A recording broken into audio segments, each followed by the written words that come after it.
आप उसे कभी हासिल नहीं कर सकते। आप वीआईपी लाइफ कभी नहीं जी सकते जब तक आप पापों के ऊपर फतह ना प्राप्त करो। कहता अधर्म के कारण, मेरे पापों के कारण मेरा कहता शरीर बीमारियों से भरा है, सहने से कहता मेरा बोझ बाहर है, मेरे घाव कहता सड़ गए हैं, बसाते हैं। परमेश्वर ने तो मुझे वीआईपी बनाया, लेकिन मुझे जीतने के लिए बनाया, लेकिन मेरी मूर्खता के कारण कि मैं परमेश्वर के वचन से दूर हुआ। आप लोग ये समझते हो कि मैं इसलिए बीमार हूं क्योंकि मेरे पास पैसा नहीं है मैं डॉक्टर्स के पास जा सकूं।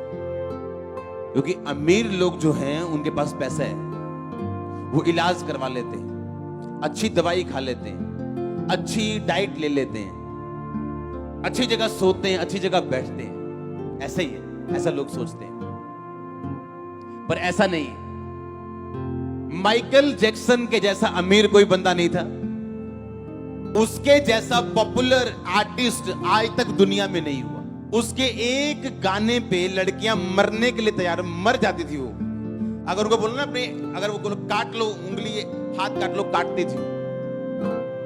माइकल जैक्सन के घर में 50 से 60 डॉक्टर्स की टीम रहती थी, दिन रात उसको चेक करते थे। वो सांस कैसी है, फेफड़ा कैसा है, लीवर कैसा है, गुर्दे कैसे हैं।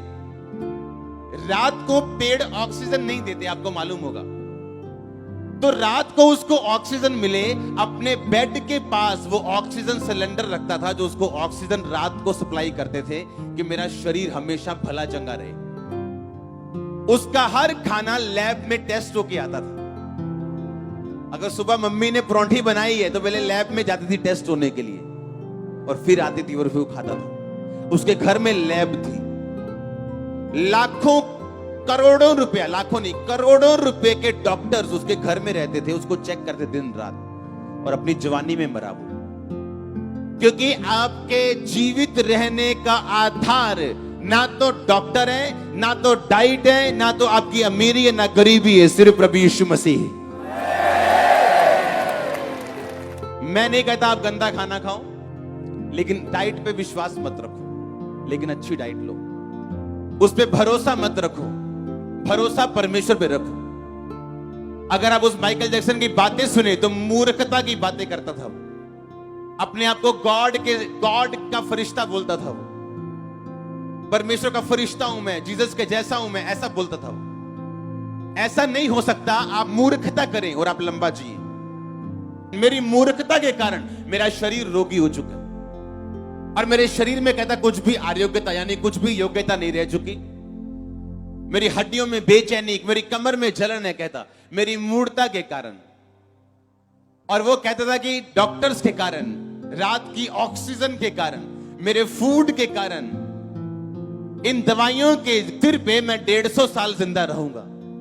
ये उसकी वर्डिंग होती थी माइकल जैक्सन। हड्डियों का ढांचा बन गया था, कहते जब मरा वो, उसकी लाश जब देखी गई। आपका आशीष का सोता बाइबल है, वचन है, परमेश्वर है।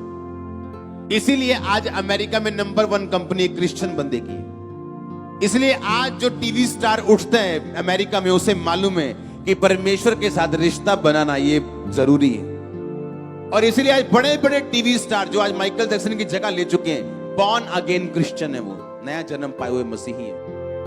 आज वो गलती नहीं करना चाहते जो उनके बाप दादाओं ने, पुरखों ने या उनके सीनियर लोगों ने की थी। ऐसा नहीं हो सकता कि आप लगातार परमेश्वर को नाराज रखें और आप सुरक्षित रहें। आप लगातार उसको नाराज रखें और आप चंगे रहें, ऐसा नहीं हो सकता। इसीलिए दाऊद ने कहा तुम मुझे जूफा से साफ कर, मेरे पापों को माफ कर, ताकि जो हड्डियां तूने तोड़ दी हैं वो मगन हो जाएं। जब परमेश्वर के साथ आप जुड़ते हैं, आप मगन होते हैं, आपका शरीर वापस स्ट्रेंथ को हासिल करता है, आपकी चीजें फिर से बनना शुरू होती हैं। जो एक्चुअल में परमेश्वर ने आपको बनाया था वीआईपी, वैसा लाइफ, वैसे जीवन आपका होना शुरू होता है। आप इंपॉर्टेंट पर्सन बन जाते हैं परमेश्वर के लिए। आप जिस जगह जाते हैं फेवर हासिल करते हैं। आपके अंदर एक लाइफ होती है परमेश्वर वाली। अगर आप किसी नशे करने वाले से बैठे तो वो हासिल करता है परमेश्वर की लाइफ को आपके मुंह के द्वारा, क्योंकि आपका मुंह सोता बनता है परमेश्वर का। और यही परमेश्वर जिंदगी आपको देना चाहता है। कहता है मैं तुम्हें वो पानी दूंगा, वो जीवन जल दूंगा कि तेरे अंदर से जीवन जल का सोता बहना शुरू होगा। हालेलुया। पहली चीज जो आप दूर रह सकते हैं इन चीजों से वो ये है कि आप पाप से दूर रहो, मूर्खता ना करो, ताकि आपकी हड्डियों में बेचैनी ना हो। क्योंकि आप लगातार परमेश्वर को ऐसा नहीं हो सकता कि नाराज रखें और खुद चंगे रहें, या खुद परमेश्वर की सुरक्षा को मांगे कि प्रभु आपको प्रिजर्व करे, सुरक्षित रखे, जहां आप जाएं वो आपके साथ रहे। ऐसा पॉसिबल नहीं है। अपने एक हाथ को उठा के बोलो, मैं परमेश्वर को नाराज नहीं रखूंगा, मैं उसके साथ मेल मिलाप करूंगा।